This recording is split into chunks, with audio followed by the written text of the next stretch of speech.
Yo, what it do? We back. Yeah. Yo, man. Um, Took me a little while to set up, man. I feel like I haven't been able to get like the right groove for the like my setup for the podcast, man. Like I'm always like unsure about it. You see the Ninja Turtle in the back looking like Yeah. he drunk pissing in the corner? All right, let me go fix him real quick. Hold on. Nah, he definitely it's Friday night right now for my boy. It's dope because how the blur kind of like cleared up when you turned them around, like, oh, there's a person there. Oh yeah. But yeah, man. I did a little random deep. Joe is not in again this week. He is doing some traveling for work, and he got a crazy project that they're finishing up right now. So he'll be back next week. I think he's done after this week. So he should be back next week for the Joaholics out there. Those are that's what we're gonna call his fans, the Joaholics. Yo, so I did it the other day. The kids wanted to watch a movie, like have a movie night at the house. So it was between Toy Story and Peter Pan. And even though Peter Pan is one of my favorite movies, I chose Toy Story. My choice was Toy Story because I kind of figured that they weren't gonna like Peter Pan. Peter Pan's like from the 50s, you know what I mean? And it's like an older movie, so I thought they would get bored with it. But it made me kind of look up Peter Pan, and I didn't really know like how like dark the story really was for Peter Pan. That's wild. Have you ever like did any research on it or even like just looked it up or anything? Nah. Bro, so basically the guy that made Peter Pan, the guy that wrote the story, he actually lost his brother when he was 14 in like an ice skating accident. And obviously it affected the family real bad. And the only like they say that the basically the happiness that they took in it was, or the bright side that they could only look at was they remember him as a boy, so they feel like he was a boy forever. You know what I mean? Mm. So that's kind of like the inspiration behind it is his big brother that passed away real young. And Peter Pan, basically in the story, he ends up in Neverland because kids that basically get out of their wherever they're being watched at or whatever, those kids had basically 7 days until they were sent to Neverland. And then when they get sent to Neverland, they're basically like the lost kids there or whatever. And Peter Pan ended up there when he was like 2 weeks old. And he ends up being kind of like the leader of the Lost Boys and everything.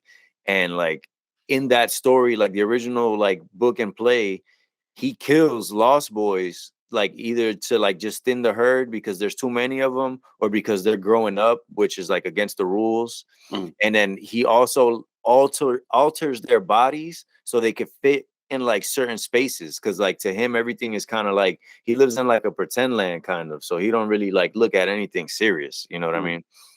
And then he can't really tell between pretend and real life, so sometimes he'll give the Lost Boys like fake meals and they're still hungry and he won't believe that they're hungry because he'll be like, oh, we just had a big meal but it was like a pretend meal.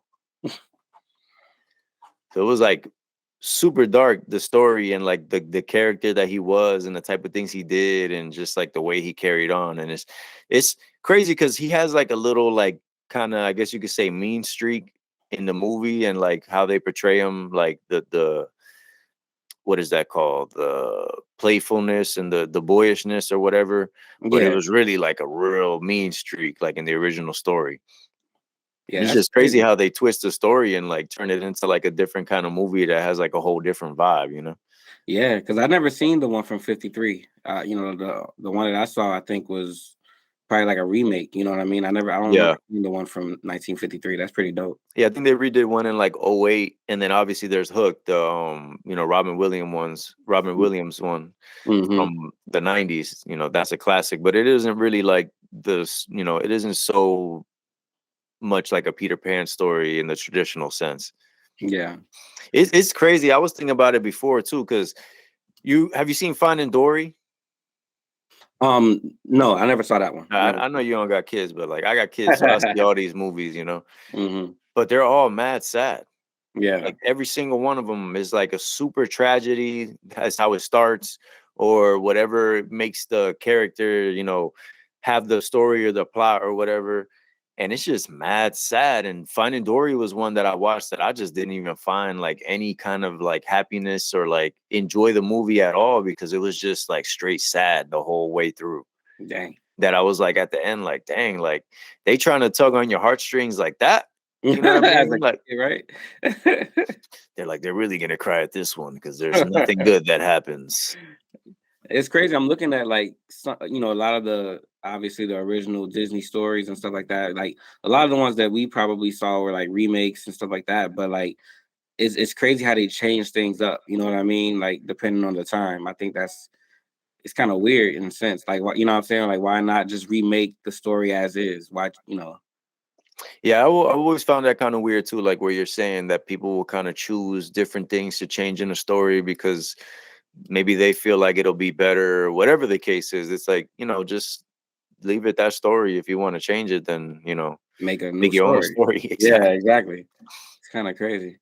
It's just funny too, like how much things are just recycled. You know what I mean? Like it's like Mhm. all the same kind of ideas and the same concepts. It's just, man, it's something that we talked about on the show too. Is like it's crazy how unique we are as people, that we're the only ones that have lived our lives and like the things that we've gone through. But at the same time, everything's already been done before. So it's like we're not special and special at the same time. It's like a crazy concept to like wrap your mind around. Right. That's Yo. why they always say like history repeats itself, Hmm. and different, genres of music. A certain trend will come back around. That's why I'm such a big history guy. Like in school, I mean, I've dropped out of high school. I didn't get my diploma, you know what I mean? I ended up getting a GED a couple years later. And I bro, I was in ninth grade math like all my whole high school time. You know what I'm saying? Like I Mm, just when I got to ninth grade, that was like I think it was when algebra started like popping up, like but like the more like advanced algebra, that mhm, was like the one subject that I couldn't just wake up out of my sleep and know what's going on. You know what I mean? mhm. Like it was like one of those things that you had to pay attention to, and I was like one of those people that was like smart enough that I can kind of just, figure things out, just based on the wording, or, I was pretty, just because I was bad in school didn't mean that I wasn't like somebody that was like seeking knowledge, you know what I mean? Yeah, I feel you. But it was something that, you in high school, it gets to a certain point where, and the crazy thing was they put me in the advanced, like the college courses, like the college classes that give you college credits. Mm, So I ended up getting like some college credits and not even having my diploma. You know what I'm saying? It wouldn't mhm, have, they weren't valid until I got my diploma. mhm. But I had like college credits in high school and I didn't even get my diploma, which is crazy. But I remember telling them like, yo, just put me in the regular classes because I'm not gonna pay attention here and I'm gonna fail. You know what I mean? I remember having that conversation with my guidance counselor, and Mhm. they just, having the kids in those programs, it looks better for the school. So they just kept me in there. Not saying that, it was their fault or anything, but I know I would have passed if I had regular classes. You know what I mean? Yeah, yeah, I feel The that. fact that they put me in these crazy classes, I'm like, yo, I'm not, I'm I'm sleeping not even every single trying. day. Like, Yeah. there's no way y'all think that I'm gonna do anything here. And they would bring me to the office telling me that, like, bro, what are you doing? And I'm just like, what are you doing? Yeah. Take me out of this thing. Why do you think you kind of checked out of, like, obviously you're not a dumb person, you know what I'm saying? You obviously, were able to figure things out along the way as far as school goes and stuff. Why do you think you didn't, like, what I'm saying, take it more seriously? I think it was just like the lack of like attention at home, just from the point of view of like, my mom had to work a lot. My dad wasn't around. So like there wasn't really nobody there to really check me. You know what I mean? I was just, Hmm. living my own life. So it was one of those things where I don't know. I guess I just didn't have enough self motivation to go through school and stuff. You know what I mean? Hmm. Something that I do regret a lot of being young is, and it's kind of something that I go back and forth with, because at the same time I was leading myself, so it's like it's kind of hard also to like expect me to take better responsibility as a kid. You know what I mean? Because that started like, a little bit before high school started. You know what I mean? Once I Hmm. just started getting older, I just wanted to hang out with my friends. we were all kind of in messed up situations. So it was just kind of like, we would kind of just look forward to hanging out together because that was when we was happy. Like we had the great, I mean, from growing up, bro, we had the greatest times together. Mm-hmm. You know what I mean? Everything was always falling apart at home, but Mm-hmm. we just found a way to enjoy our time. You know what I mean? If it was video games, basketball, playing football at the front of the neighborhood, like we just found ways to make it happen. And that was always like the thing that this is kind of like a little tangent, but that's the thing that I really liked about Hey Arnold. Because if you look behind me, I got Arnold right here. I got Arnold, I got Gerald on the wall. I got Dino Spumoni on the other one here. Like I'm a big Hey Arnold fan, and it's just watching that just made me feel like that was like my neighborhood. You know what I mean? There's just the kids always together. Like the bond was strong. Everybody had like something kind of going on like back home. Like I used to notice that in Hey Arnold too. Like when they would go back home, like the rooms were all messed up. They didn't have a lot of stuff. Their parents were broke. You know what I mean? And that just really hit me like, dang, bro, like this is happening. This is happening to other places too. Cause, Hey Arnold was based off New York. Mm-hmm. And, even though they never said New York, you could kind of Put figure two it and two out. together, yeah. And it's like, damn, that kind of stuff happened in other places too. Like, it's just a crazy thing that I even thought about today. Like, me and my son was I was riding bikes with him in the morning, taking him to school, and I'm kind of just thinking like, you know, he's getting all this dope stuff, but at the same time, like he's never gonna get that. You know what I mean? Like Mm-hmm. him and his friends and him just kind of like figuring out how to maneuver amongst people with that. You know what I'm saying? Because I remember being real young and I don't remember what it was. I don't remember what happened. I don't remember if I was in the wrong or in the right. But I just remember, the first time that I got into like a fight based off of like something I had said or something somebody else had said, and it kind of hit me where it's like, okay, you know, you got to watch your mouth because if not, this could be the result of it. You know what I'm saying? And Mm-hmm. just even that kind of like that's something I always talk about with Wentworth too. Like when I talk to people that I kind of miss now, because that part of my brain is still kind of like, I guess, primitive. Mm-hmm. Is like I just miss that you could just punch somebody in the face and that was it. Or Mm-hmm. and not in the sense of like you gonna win every fight or you're like the biggest badass or anything, but it's just, yo, you talking crazy. We're gonna figure it out right now. Whoever wins or whatever the case is, it happened. We move on. You know what I'm Yeah. saying? Yep. And that's something that like took me a long, long, long, long, long time to shake. Where it's like I would be in like a situation that was like, a normal situation or like at a job or something like that, and I just want to handle that, that way. And it's like, bro, this is you're being a little kid. You know what Yeah. I'm saying? Like this Mm-hmm. is childish. You're just going around always wanting to like square up with people and things like that. Like it's just so dumb. Yeah. But it's like, dog, that's how grown men was handling situations in our neighborhood. You know what I'm saying? Like there was men the age that I'm at now and older, you know what I'm saying? Like there was 40, 45-year-old dudes in Wentworth hanging out with us, like kind of like in the middle and mediating the street justice and stuff. And it's like when you think about it now, like dang, you was really coming home from work to come outside. Like, Facts. you know what I'm saying? It was just crazy. It was crazy. That's bro, that's like the thing with the Wentworth thing that people like that just grew up in like regular situations never understood, dog. That it's like when the adults around you are the dumbest people there, it's real hard to like you in your own mind figure like what's right and what's wrong. You know what I mean? Yeah. And it's funny too, because even, this kind of like a little, I guess, a good little segue into it, because I really wanted to talk about some of these stories. But I remember at that time, you weren't even a big smoker. I mean, I didn't you were smoke at against all. it. I Yeah, didn't you were smoke against at it. all, bro. Like when man, I started smoking when I was like 25, 26. You know what I mean? Mm-hmm. Like I was already like grown. And really like the thing that really kicked it off was I started getting like a real bad pain in my neck. And I went to the doctor and ended up finding out that it was arthritis. And they just wanted to prescribe me some pills. Like, yo, take these pills. And I looked up the pills. I'm like, yo, these are crazy. Like I'm just supposed to take these whenever I feel like what I'm supposed to just take these whenever? Like, yeah, whenever you feel the pain. I'm like, yeah, I feel this pain every day though. And Mm-hmm. then the doctor was kind of like, yeah, so then, like without saying it, like, then just take the pill, and I'm like, bro, I didn't even fill the prescription. Like, they pushed so hard for me to even just fill the prescription. They were like, you don't even have to take it, just take the prescription and fill it out. I'm like, bro, I'm not gonna take it because I'm not even gonna have these, I don't even want these pills in my house. Like, Mm-hmm. what I'm saying? I'm just gonna have these crazy painkillers in my house just to have them. Like, nah, I'm good.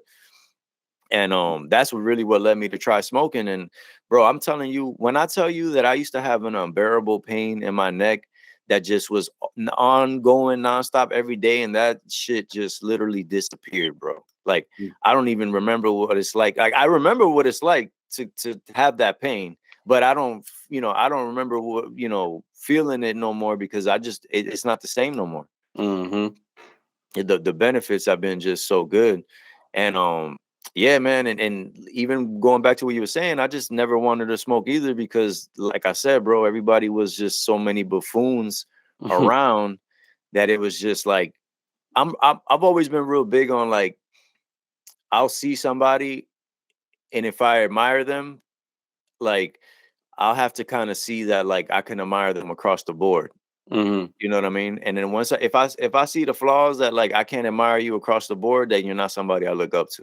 You Mm-hmm. know what I'm saying? Like, family members, anybody, bro. Like, if I see that there's just like this flaw in your character, because it's a difference between making a mistake and just having like flaws in your character that you don't want to address.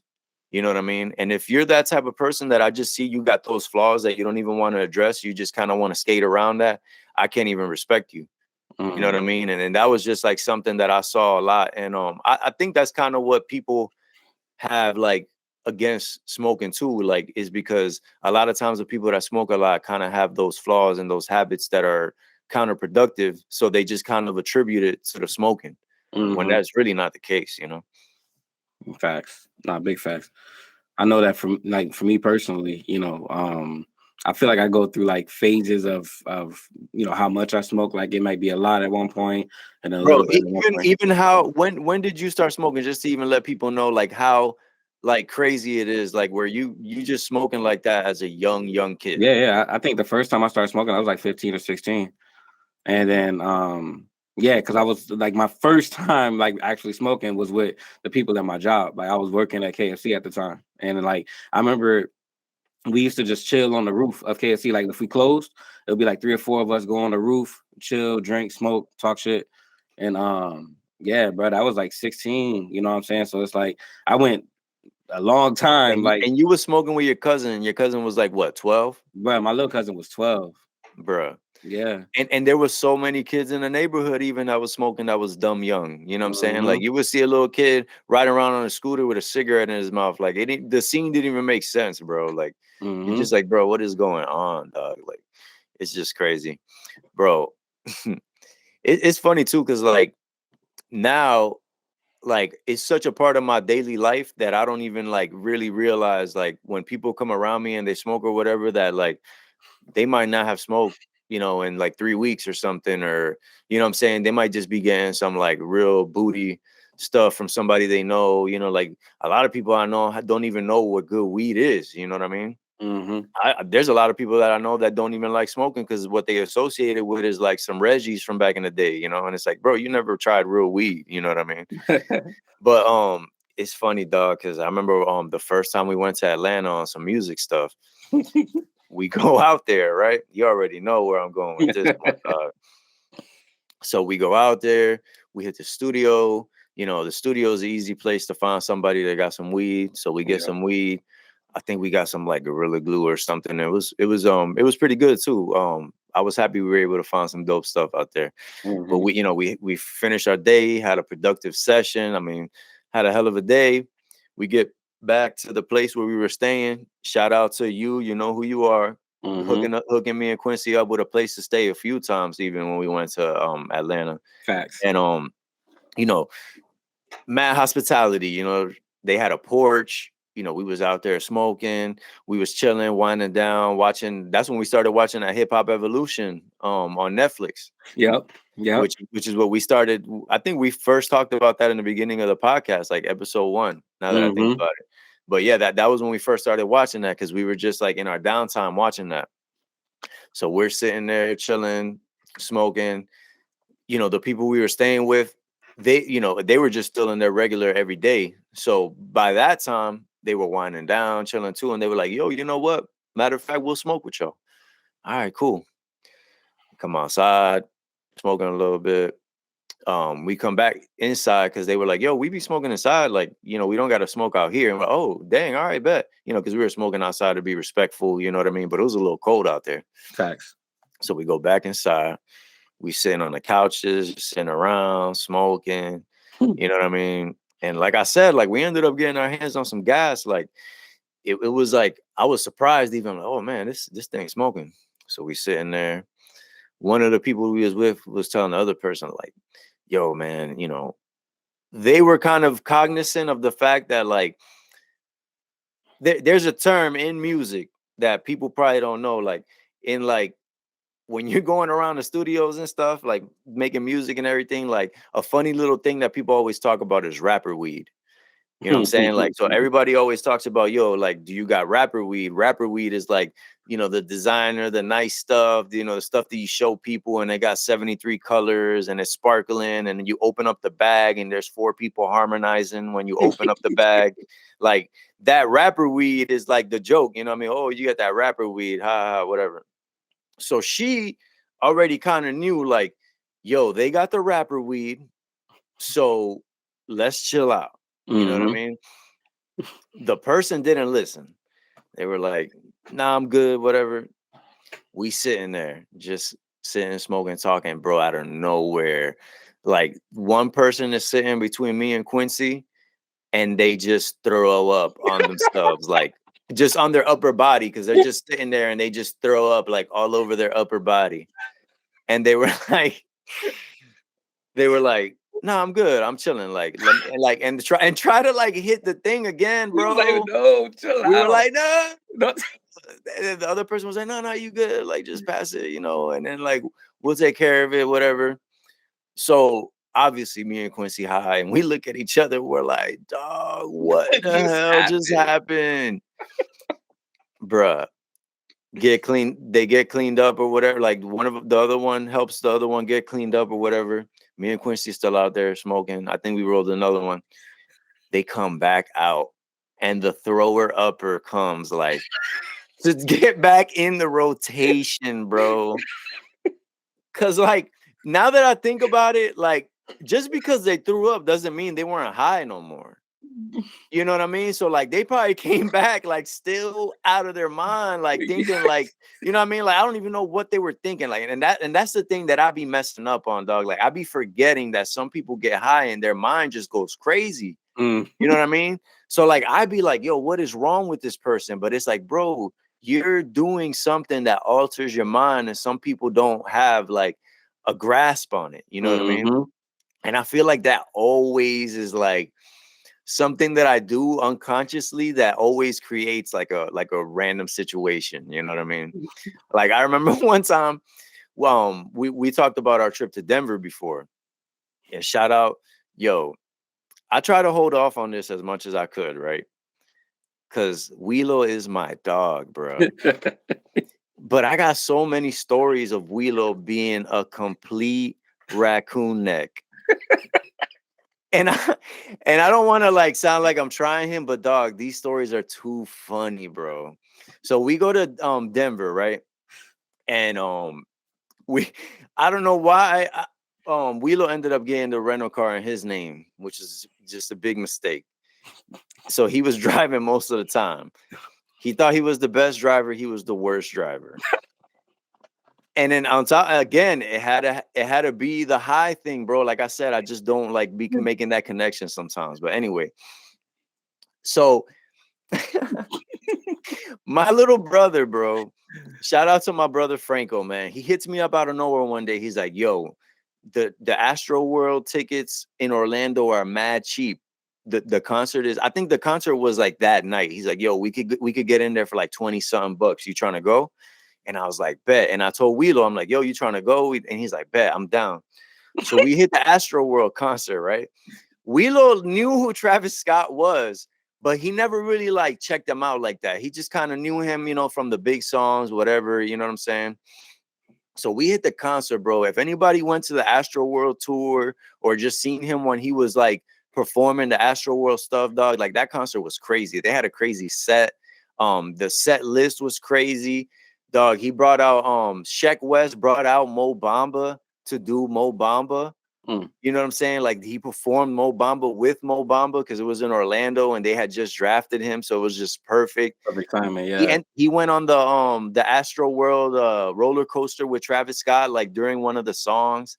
Like the show was so dope and the merch was super dope. You know, Travis Scott got all like the swagged out merch and like he's always like real into that kind of stuff. So needless to say, we had a great time. Specifically, Wilo had a great time, dog. He bought more merch than anybody, any of us that went. Like, dog, he was convinced, like he was a fan, bro. Fast forward a couple months later, we go to Denver. We're in Denver. Wilo brought all his Travis Scott merch, every single piece. He bought a Scully at the show. So imagine we're in Denver.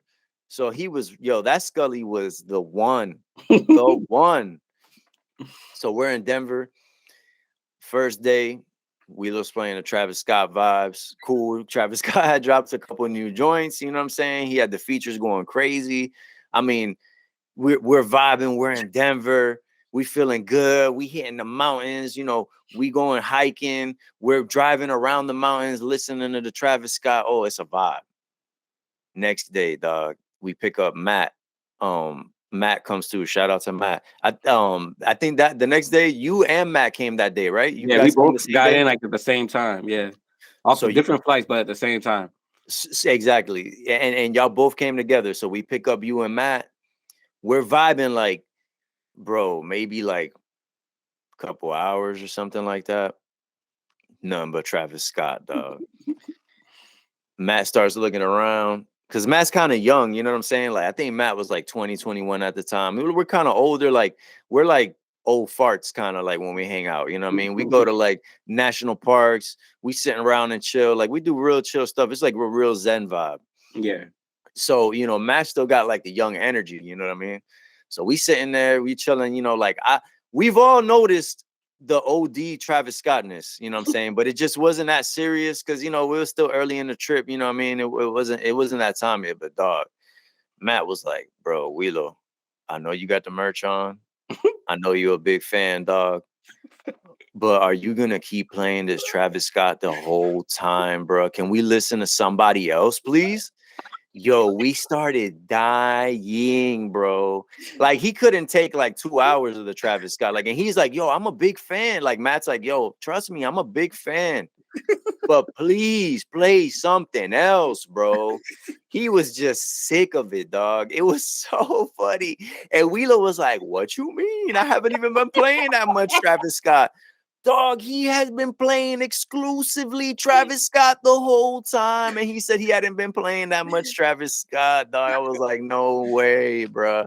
And that's when we were all like, Wheelo, nah, bro. You've been playing Travis Scott this whole time, bro. Yo, that's funny as hell.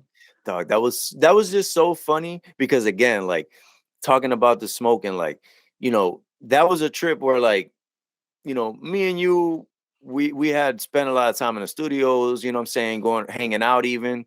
So like we were already kind of just, you know, smoking back to back. You know, that's like the type of vibe we was on. Like we was a lot younger at that time, even, you know what I'm saying? The life was a little bit different.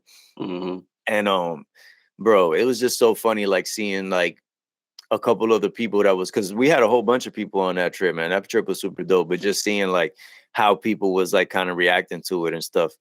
It's just it's funny because you're in a place where most people haven't been in a place where they can kind of just smoke and chill and be free. You know what I'm saying? It's kind of crazy to me too, because I started smoking so late and I just feel like even though I started smoking so late, I smoke so much better than people. Like just from the point of view of like, I have my own house, like I have my own studio where I could smoke inside. Like I don't got to worry about that, like being outside or like, you know what I'm saying, watching my back. Oh, can somebody smell this or any of that kind of stuff? It's just like, I just do my thing. I'm chilling, I'm vibing. So like my experience with smoking is a lot different. And even like for my kids, even I'm cool if they want to start smoking, but they got to just be a certain age, so Mm-hmm. their mind is developed enough to like know how to do it the right way. You know what I mean? And Mm-hmm. just how to not abuse it, how to not like do it the wrong way. And like we've had that talk with them where I tell them like, you know, yeah, we do smoke, but what we smoke is not something that's doing any long-term damage to us, anything like that. You know, if you look up the side effects of smoking, it's really just like the major side effect. I mean, when you're just smoking straight weed, you know what I'm saying, the cleanest way that you can, Mm-hmm. you know, not rolling it in tobacco leaves or anything like that, but you know, the cleanest way that you can. The usual only side effect is like phlegm and inflammation that goes away once you stop. Mm-hmm. So it's like, really, what are we talking about? You know what I mean? It's a crazy thing. I heard Joe Rogan talk about it too, like where he was just like, yo, how does another grown man just tell me like what I can and can't do with my body, or like what substance or whatever? Like, what right do you even have to like tell me like, oh, you could do this or that? You know what I mean? Like if I'm doing something responsibly in, you know, in my own home, I'm not doing anything to anybody. Like, you really trying to regulate what I could do to myself. You know what I mean? Right. And Right. that's, and even, yo, this is a crazy segue, but like that's something that I've like noticed a lot too. And like where like a lot of that overreach be too is like, I almost feel like a lot of like organized institutions and stuff like that, they've their front is like, hey, we want everybody to live as long as possible, and they're trying to do like everything that they can to like make sure everybody lives with everything. And it's like, bro, like this this world is a world of choice, and people are just going to drop left and right from random stuff. They're going to make dumb decisions, they're going to make smart decisions, and just be in bad situations at the wrong time. Like Mm-hmm. the way everything is so random, bro, and the stuff that some people be worrying about, it just be driving me crazy. Like, because it's like, I don't know if I've said it before on a podcast or it's just something that we've talked about. It's like, if anybody tells me anything, they believe it, and they can convince you that it makes sense and it's their reality. You know what I Mm-hmm. mean? And not that I'm saying that I agree with what people when they say certain things, or that it's the case with everybody, but I can understand the idea that the way that you construct your own life, that's how you perceive things, and you're going to think that your way is right. Mm-hmm. You know what I mean? Everybody thinks that way. So that's why I don't spend no time at all worrying or caring about what anybody else thinks, how anybody else lives their life, whatever anybody, you know, preaches, if they practice what they teach, any of that stuff, I don't care. Bro, the Gunna thing, you know what I'm saying? Gunna gets out of jail, people are unfollowing him on Instagram. They're, you know, calling him a snitch, you know, doing all this extra stuff. And it's like, dog, you didn't even know if Gunna was real before this whole situation went down. You're Mm-hmm. not with Gunna. You're not friends with him. You don't even know. Like, he might have been a worse snitch before than now. Like, obviously, I don't know anything either. You know what I'm saying? Me, I'm a fan of the music. You know what I'm Mm-hmm. saying? Unless he does something like a R. Kelly type thing, or he does something that like it's just like has been proven, like, yo, this guy is a dirtbag. He did X, Y, and Z. I'm listening to the music, bro. Back in Right. the day, they said Rick Ross was a cop, a corrections officer, whatever it was. However, they told the story. Everybody decided they were cool with it, and they just let him continue to say that he was the biggest cocaine dealer of all time. You know what I'm saying? Like, we all know Rick Ross was not Pablo Escobar, bro. You know what I'm saying? The fact that people want to pretend like, yeah, like, oh, he's mad real or whatever, like, bro, we don't know none of that stuff. Just listen to the music and shut your mouth. Yeah. I mean, I think that's just, it's such a, I feel like now more than ever, you see the monkey see, monkey do of humans. You know what I mean? Like now more than ever. It's like, I don't know, people try so hard to do what's almost trendy or what's cool. And it's kind of crazy. Kind of like, man, I remember when I used to work in leasing, I used to basically be an apartment manager, and I had this kid that used to come into the office like every day. And I worked right by Full Sail, so a lot of the students that came in, they were Full Sail students. So this kid was a Full Sail student. He was studying like audio engineering, and we ended up chopping it up just because he would always come in there, and I told him about the music I was doing, and he told me about what he had going on. I was like, bet, one of these days, man, I got to get you to come through. I got a little studio at the crib, and he would always tell me about, like, I would tell him how I was doing things, and I wasn't an engineer, but I was just doing enough to record myself. And he would be like, no, you can't do it like that. You got to do it with this program. I was like, oh, bet this man the real deal. So, like, whenever you free, man, I'm free from this time to this time. Let me know. We live in the same neighborhood. There's nothing for you to pull up. Bet. And I know you remember, dog. Bro, I had and a little more backstory. Before he pulled up, I don't know if he had asked. I think no, he had asked. Like, he's like, oh, send me some music so I could see like the style of music y'all do, what y'all do, whatever. So we sent him like some of our like recent tracks that we released, like, and then the stuff that was mixed already, which like this, it was basically like the stuff that we were ready to release. Like all the levels were right, all the effects were right, everything was ready to go. So he, like, through the text and like when he first came, he was really like letting us know like what these people that were mixing our music was doing wrong. Yeah. So go ahead, keep going. Yeah, bro. So he's definitely basically talking shit about our mixes, basically, at that point. Yeah, like in a nice way, like, yeah, like, dang, like the people that's mixing your music is doing X, Y, and Z, but good thing I'm here because I can correct all that stuff. Yeah, we was ready to go. We was like, let's go. And keep in mind too, like, he's a young kid. We've already kind of been like through the ringer before with different people and stuff. You know what I mean? So like the reason he was even there was like, all right, bro, you saying all this stuff, cool. At a certain point, me and Quincy was like, all right, so you want to do some kind of like a little session or something, just kind of, just get a vibe, pull up Pro Tools, I'm not saying we got to sit here and do a whole session, record a song, whatever, but it was kind of like a working interview type thing. So bet. Go ahead.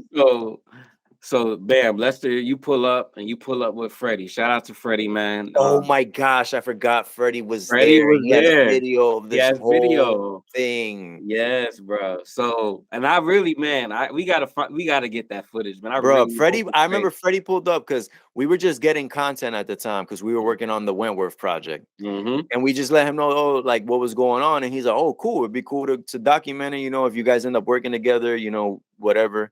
So Freddie pulls up with the camera, bro, which now that I think about it too, dog, like maybe that wasn't the best decision because maybe that's why Buddy was like putting on that crazy show and not even froze up. That's when he was talking crazy. You know what I mean? Like he's giving all the tweaks of the mixes and all the technical terms, the things, all that stuff, like the things with the program, all the commands. And we're like, oh, okay. You know what I'm saying? Like, so bro, he pulls up the program.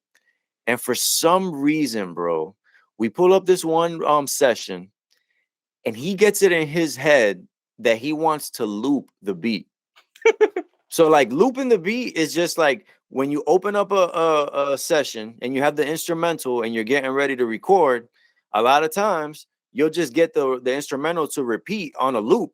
So you can kind of write and vibe to it and kind of just get the ideas out, figure out what you want to do.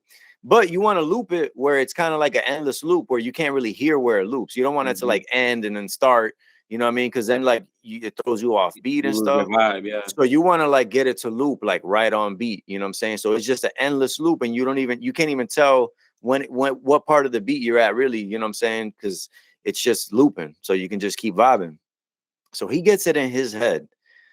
I need to make this loop in the technical way the program says you're supposed to make this loop. So he starts explaining to us the changes you have to make in the program and the things you have to do to make the beat loop. Okay, cool. So loop it. You know what I'm saying? Like, I've never had anybody explain to me how to, like, why you should loop a beat or how. They just loop it and I just write, you know what I'm saying? So it's like, okay, bro, just loop it. He couldn't get it to loop. He's playing the beat. And for whatever reason, it's only playing like a second or two of the beat and then it just stops. So it's like, not only is it not looping, it's doing something that even me and my limited knowledge, I've never had that issue. You know what I'm saying? He proceeds to try and fix this issue for the next 30 to 45 minutes. Bro. And he will not stop until he gets it to loop. He never gets it to loop.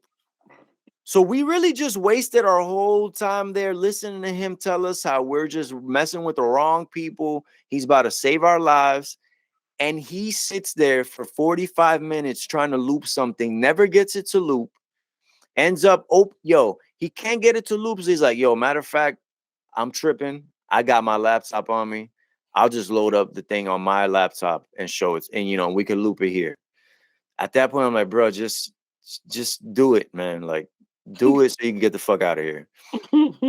So he gets his laptop open. Same thing happens on his laptop, dog. After he was just selling out that it was Quincy's computer, it was the way he had the program set up, opens his laptop, can't do it on the laptop either, bro. At that point, we are all like, just like openly laughing because he can't hold it anymore, dog. Like, we were holding it at first. I'm looking at Freddie. He's holding the camera like this, smiling, dog. Just like looking like around sideways, just smiling. I'm smiling, you smiling, like, bro, like we're just like, dog, like this can't be life really right now. Like, this can't be really happening. When he couldn't get it on his laptop, bro, Freddie just bust out laughing, dog. And if you don't understand, Freddie is like the quietest guy, bro. Like, he's so quiet. He don't talk. He don't really say nothing. He don't even really do like a lot of reacting, dog. And he just started cracking up, bro. We started laughing, but he got embarrassed. I felt bad, dog, but it was just it wasn't even something I was trying to try him. It was just like he tried himself, and it was hilarious, bro. You couldn't hold it back, bro. Dog, what happened the next day? Needless to say, I didn't see him coming in for coffee anymore in the fucking office. Bro, I swear, he used to come to the office every day. Like, it got to the point where I was the assistant manager. Bro, and didn't y'all have like pastries out too? Like, yeah, we would have pastries and everything and stuff. Yo, the manager used to get like, she after a while got mad because she's like, yo, this guy is drinking up. This is for new, potential residents, and this guy comes in every day drinking all the coffee. He had his breakfast there, like, bro, every day, every day. He was coming, he was getting whatever pastries y'all had, having himself a nice cup of coffee, talking for a little bit. Like, he really treated that like he was in the Dunkin' drive-through. Like, swear to God, bro. After that night, bro, he never came back to the office again, bro. The dog was embarrassed, bro. Dog. Super embarrassed. He built himself up for months. I know he was tight. He had to start spending money on coffee, bro. I know he was tight. Oh man, nah, yeah, that was crazy. That was wild. Yeah, man. Shout out to Juan. Dang! Oh my God. Dang, had to do him like that. That Juan. Poor guy. Oh man. Hey, man. I honestly though, I hope he figured out how to loop the beat, dog. I hope he figured it out, man. Yeah, man. Next episode we gonna have Joe back. Get into a little more stories with him and stuff. Because even us and Joe have been having like a lot more talk about like other stuff that has happened and funny stories and stuff in our group chat, bro. So like, I really want to bring that kind of stuff out and just kind of talk about those crazy little stories, man. Because it's like, bro, it's something that me and you talked about. We've mentioned on the podcast. People are probably sick of hearing it, but dog, a lot of these stories are so crazy that like, if you don't have people to verify them, they won't even believe it. You know what I'm saying? Right. And eventually we're going to have some of them people on the show just to kind of talk about the stories that we even forgot. Because there's plenty of times that people have told me stuff and they're just like, hey, you remember when X, Y, and Z happened? And I'm like, bro, I don't even remember that. And there might be one little detail that I remember, or sometimes I don't even remember the story at all, bro. It's just crazy. Like, we went through so much crazy stuff, dog, that it was like, it was just, like I said, like, there's even stuff there that you forget that's like, would have been somebody else's craziest story. Mm-hmm. Big fact. Especially like, on the music side. Yeah, facts, especially with the music, bro. Like, the music is just so many funny characters, and like, there's just so much of what me and Quincy went through that's so similar to like a lot of people in music, but so many people kind of get into that like Peter Pan mode where they just think they're still like in the hood and a kid, just perpetually. You know what I'm saying? They just think that they, 30 and still able to carry on the same way. And it's like me and Quincy recognizing that that's wrong is kind of like the thing that kind of held us back in the beginning. And that's why we've, gone more the independent route.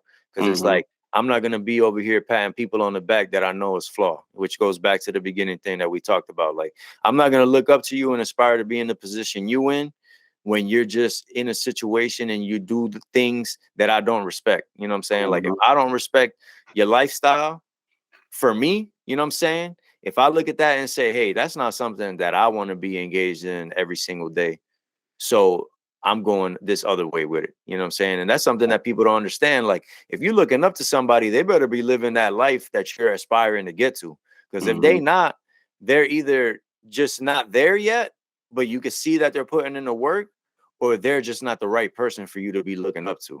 Facts. And there's either two sides to it. You either live that same kind of life, or you live that life and you never gonna be fulfilled because that's not you. You know what I'm saying? You're going against your morals and the things that you stand for. Yeah, So. that's where that fake it till you make it is bullshit. You know what I'm saying? Because if you faking something that you're not even built for, or you don't even enjoy, or that's not even you, when you make it, that thing you was faking, you're gonna have to do that for real now. And that's what brought you to the dance. So that's what you got to do to continue this success or whatever situation it is that you wanted to be in.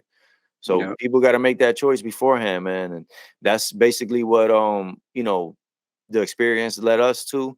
That's the kind of stuff that we talk about on this show, just to kind of give people that peek in. And if you're somebody that's gonna take that information and value it, more power to you, because that's the type of people that we're trying to find. You know what I'm saying? Like the people that don't get it, or the people that are in their second childhood. Shout out to Nas, super dope song. If you want to check it out, that just really talks about that. Like, a lot of dudes just living out their second childhood. And that's not what we about. You know what I'm saying? If you're looking for ignorance and you're looking for somebody to pat you on the back for being a buffoon, you're not going to get that here. For sure, for sure. Right. Big facts. But yeah, man, this episode is going up a little later than usual. I'm gonna get it, get it going, so it'll be up tomorrow. It's a little later in the week than we usually do, but we'll be back on schedule the week after. Got a lot of dope stuff on the way. Quincy got a lot of dope music on the way. He's been locked in the studio. I got to catch up, man. I put out a lot of the stuff that I've been working on, and I gotta get my stockpile up. So I'm gonna be locked in the studio too, and we're gonna have a lot more dope stuff to talk about next time we get up on the show. So you already know what it is. Quincy, you want to leave them with anything? You already know the vibe. Stay grounded. Stay butter.